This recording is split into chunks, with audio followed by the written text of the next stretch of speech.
I have been guilty of saying things that I shouldn't have said in the past, so I can understand, but the point is to be better than that.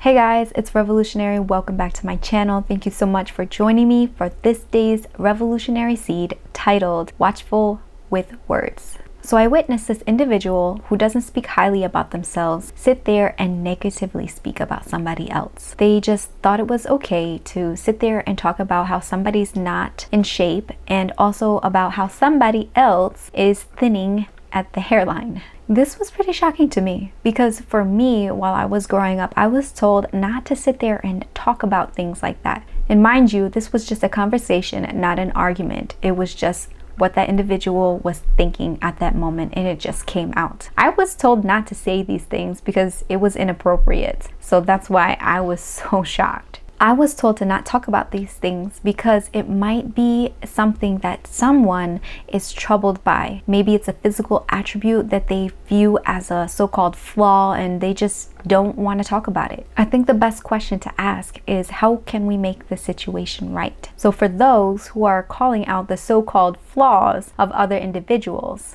I'm talking to you. Is there something that you struggle with and that you don't want to talk about? Now, how would it feel if somebody put it out there? How do you think the individual feels when you do that to them? I have been guilty of saying things that I shouldn't have said in the past, so I can understand, but the point is to be better than that. It is in our intention that we should decide to say something or not to say something. Think about what you're going to say, and with what you're about to say, is your intention to help somebody or to hurt somebody? If it's to help the individual and you're trying to help them grow and to support them and you're doing this through love, then that's a good reason.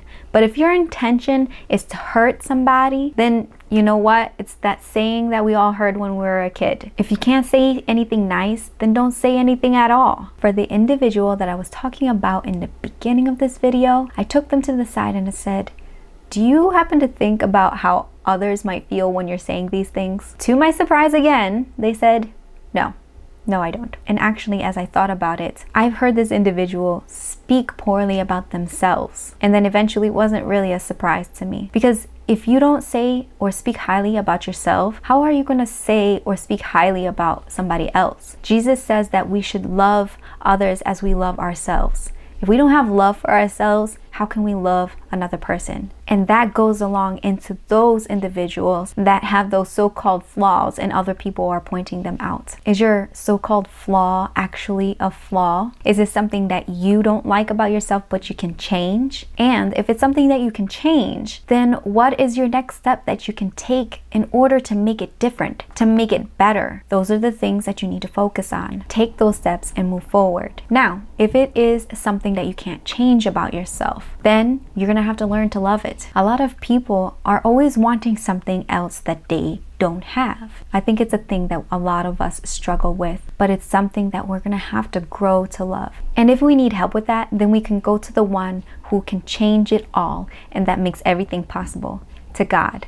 And let's pray about it. Ask God to help you to love yourself in a way that shows honor to God and glorifies Him. This not only will help you to move forward and heal you, it will also be helpful to other people. Because if you are able to love yourself in a God-honoring way, you'll be able to love others in a God-honoring way. So let's stop the unnecessary comments, whether it's to somebody else or to yourself, and let's build people up. Let's build ourselves up and not break other people or ourselves down. Let's be watchful with our words. In the New International Version of the Bible, Proverbs chapter 12 verse 18 says, "The words of the reckless pierce like swords, but the tongue of the wise bring healing." So when you speak, do your words pierce like a sword, or are you speaking wise words that bring healing? We must choose wisely and be watchful with our words, because we can find ourselves on either side of the fence. What is your biggest takeaway